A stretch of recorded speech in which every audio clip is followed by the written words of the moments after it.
Okay, so in our last tutorial, what we decided to do was show what happens when it overlaps, but obviously when this is happening it's not really a great idea because it's just going to keep posting it to the wall instead of our game.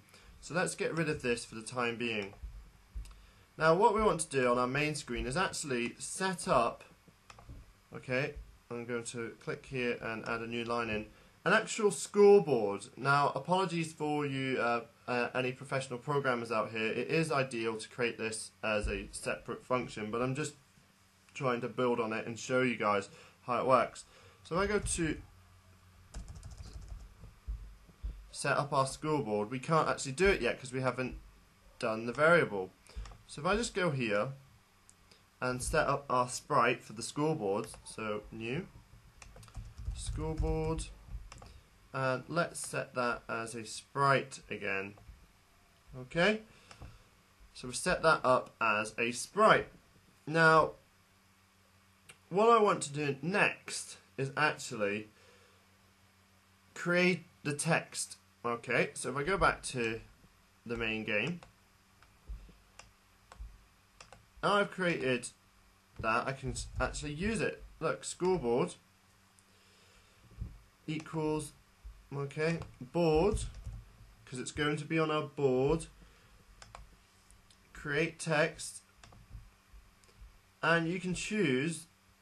So if you look here, you've got the width, okay, I'm just going to say 60, the height I'm going to use 20, and you can choose the font size, which I'll leave at 40 and set it, and you can delete this and set it at 0. So that's going to be the text that's created. But what I can do is choose the position. So scoreboard set position, and like I can do 600 by 500 just to see what that's like, or in fact I'm going to do it by 200. And then once again what I can do is do scoreboard set color. So I want to actually set the color of the text, so let's have a look. Set color. Now you can choose a random color, or watch, you can actually delete that, okay, and select some colors that are already here. Okay, so I'm going to use black. So watch what happens now. So I've got my scoreboard set up here, which creates the text.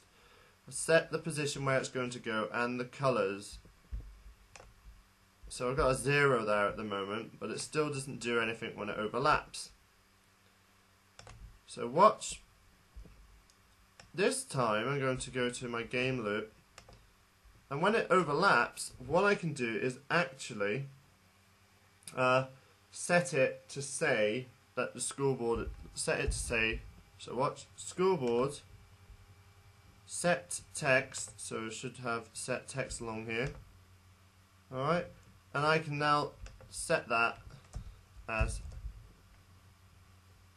sorry, speech marks overlapped. Let's get rid of this. So now whenever I'm over the top of that, it's going to say overlap. So watch.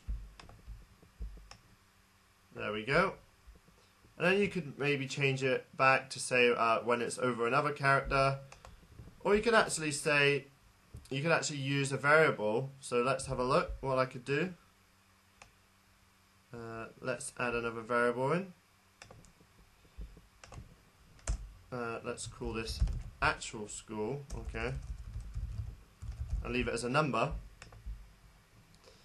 At the beginning of our game, okay, so let's go to main. I could say, so we're using a global variable here, actual score equals 0 at the beginning of our game. So now when I go to this, when overlapped, okay, score, alright, equals actual score plus 1. So that's going to give it a point while it's overlapping. Okay, so actual score is actual score plus 1. But then we need to once again post it to the board. So watch. Scoreboard. I'm setting the text to a score. So I'm going to use actual score. But because it's a number, it won't let me. So what I need to do is convert it to text. And that's why we press the to string. So watch now. Let's run that. So while I'm overlapping it, the numbers are upgrading automatically. So that's something for you to try with students as a quick introduction into touchdevelop and see what you can come up with.